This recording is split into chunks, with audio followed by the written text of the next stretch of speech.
Азтай охины сэргэлт өдөр 4. Үнэн мэдрэмжээ хүлээн зөвшөөрөх зориг. Сайн уу зөөлөн сэтгэлд бүсгүй минь? Сэтгэлдээ үүссэн мэдрэмж бүрийг дарж, нууж, гүн рүү нь өнгөөлгүй орхиж байсан удаа бий юу?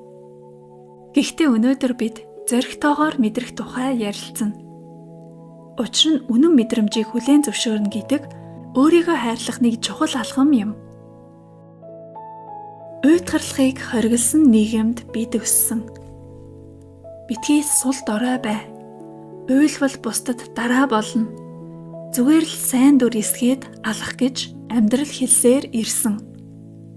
Гэхдээ одоо бидэнд өөрийгөө сонсох, сэтгэлээ мэдрэх, үннээ нуухгүй байх эрх чөлөө, эрх мэдэл, зориг хэрэгтэй байна.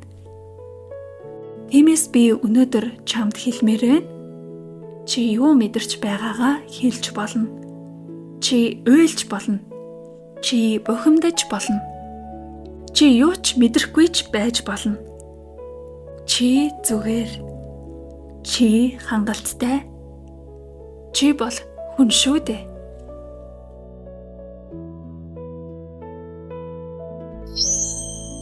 Сэтгэлийн шивнэ.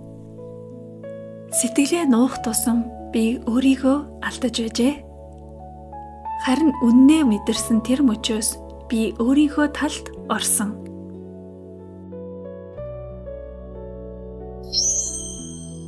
Өнөөдрийн тэмдэглэлийн дасгал дэвтрээ 51- гээд гүнзгий амьсгал аваад эхэл.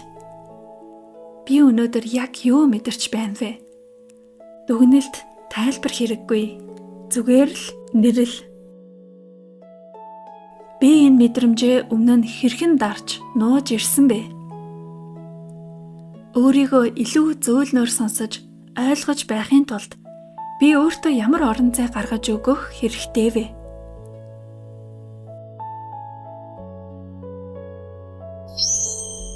Сэтгэлээ мэдрэх зориг бол эмгтэй хүний хүч юм. Гаднаа биш, дотроо итгэлтэй байх тэнхээ юм. Хэрвээ өнөөдөр зүрхэнтэй байгаа бүхнийг хүлээн зөвшөөрч чадвал чи өөрийгөө ямар гүн хайрлаж чаддаг болохоо мэдэрнэ. Ийм л зоригтой охин үнэхээр азтай байдаг юм шүү. Зөөлөн мэдрэмж үнэн сэтгэлээр чиний дотоод аяллыг хөтөж марлаа.